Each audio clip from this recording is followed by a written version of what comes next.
Okay guys, welcome to Making Grays. This is going to be fun.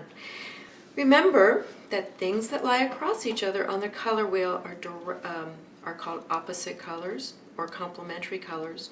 And when we mix opposite colors together, it is going to dull down the colors that we see. So to dull down red, we're going to add green. To dull down green, we would add red. And the more you add of one or the other, it is going to make that color gray. Now, why do you want grays? Grays are really, really important. Most things in life are not as bright as they are on the outside of this color wheel. They are just not that chromatic. So you want to know how to dull a color down, number one. Second, by knowing how to gray a color and mixing a color, you will be able to match things much more easily. And third, if you want a color to look bright, put something dull next to it. Think in opposites. It's a really great way to have what you want to happen a little more easily. So we're going to start by making a gray using permanent alizarin crimson and a green. So I'm going to put the three colors that we're going to use. We're going to use a permanent alizarin crimson, we're going to use cad lemon yellow, and we're going to use ultramarine blue. And this right here is viridian green. Viridian green is a blue green, but I'm going to make that color. It's nice to have, but I know that I can make that color by using a blue that leans toward violet and a yellow that leans toward green. That's going to give me not my brightest green, but it's going to give me a nice dark blue green that's going to be similar to that. Viridian green is a single pigment color. When I make this color using ultramarine blue and cad lemon yellow, I no longer have a single pigment color. It's got more than one color in it, so therefore it's gonna not be quite as clean as a single pigment color. All right, so I made a color that's similar to this. The other difference is that viridian is a transparent color. Ultramarine blue is transparent, but my cad lemon yellow is opaque. So this is going to have a little different quality to it. You can see maybe through my palette here that you can start to see through that, and you can see some of that blue coming out. Whereas with this color, you can't really see through it. But you can see that the colors are very, very similar. So let me put them right here so you can see how close they are. Right? This is the viridian, this is the green that we just made, which is blue green. Right? And now I'm going to take some of my permanent alizarin crimson and I'm going to mix them together to make a gray.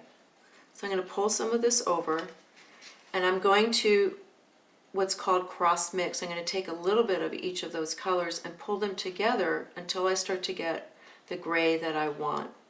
Now when it's this dark, it's going to be hard to see if this is in fact a really nice dark gray. Now on the white canvas you can see it pretty easily, but we're going to add a bit of white to that just so we can see where this color is leaning.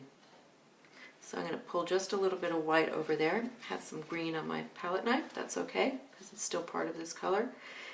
And I'm going to, when you mix that in, you can see that this is now a nice neutral gray.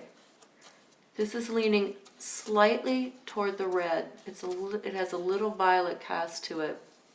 So I'm going to add a touch more of that green to that, to make sure that this stays a little bit more neutral.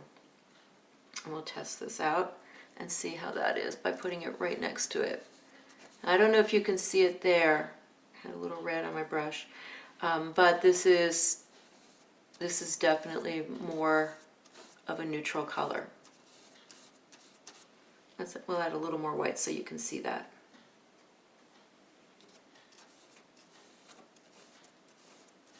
Now, I can shift the value of this, I can shift the color, the hue of this gray by adding more green and making that a greener gray.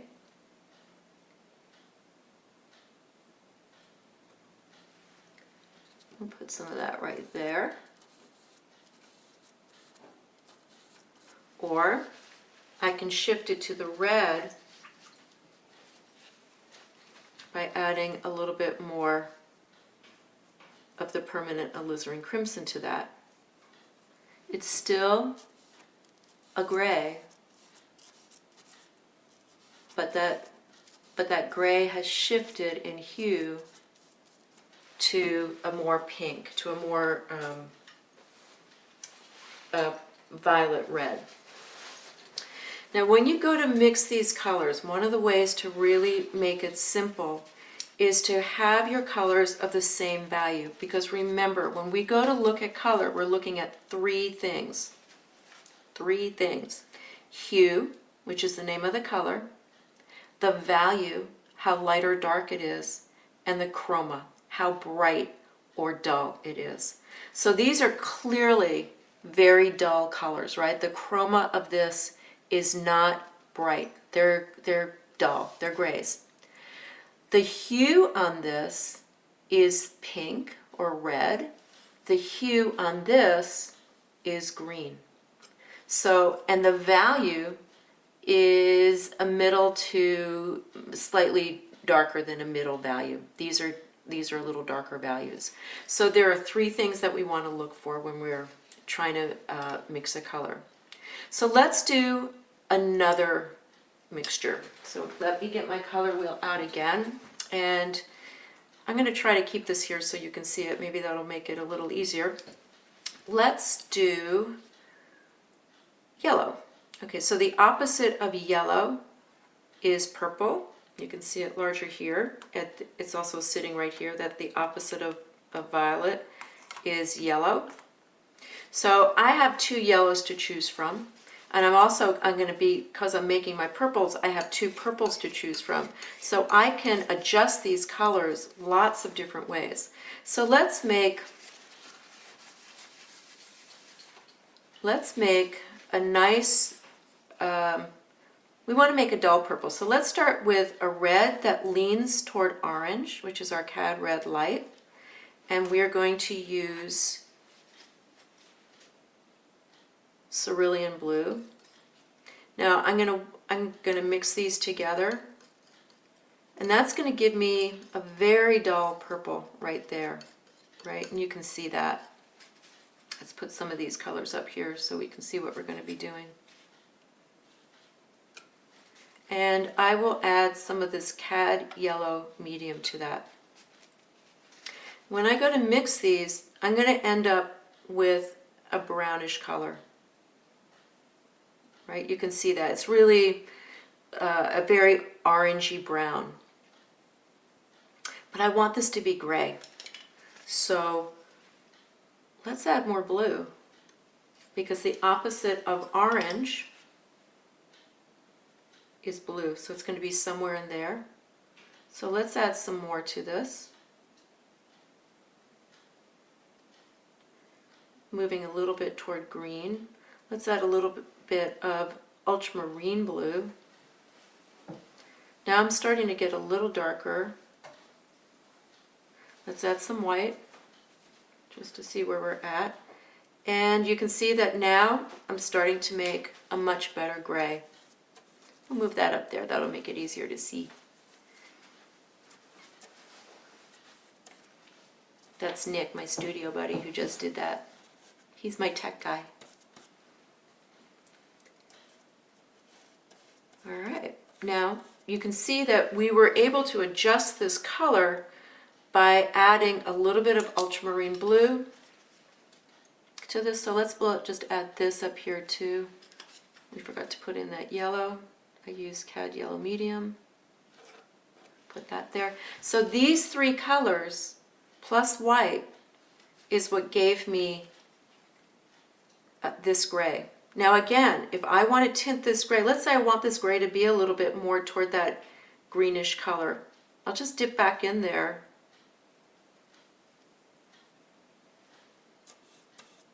That didn't move it so much. So we'll just add a little bit of blue and a little bit of yellow to this.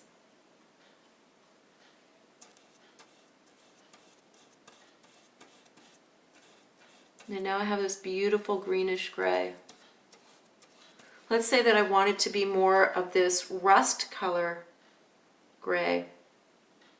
And bring some more white down, mix some of this together. Because we're using just a limited palette of colors, it's so simple to change and remember what you've done. You don't have that many choices.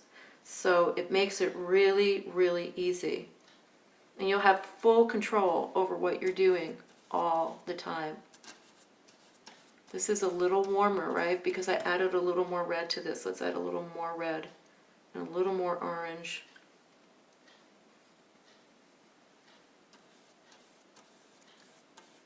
So now I've got an orangey gray. So you can see it's really, really easy to control your colors. And as we do more and more of these, in the next section we're going to be matching colors. And we will be asking ourselves the 3 questions in identifying a color. What is its hue, the color, name?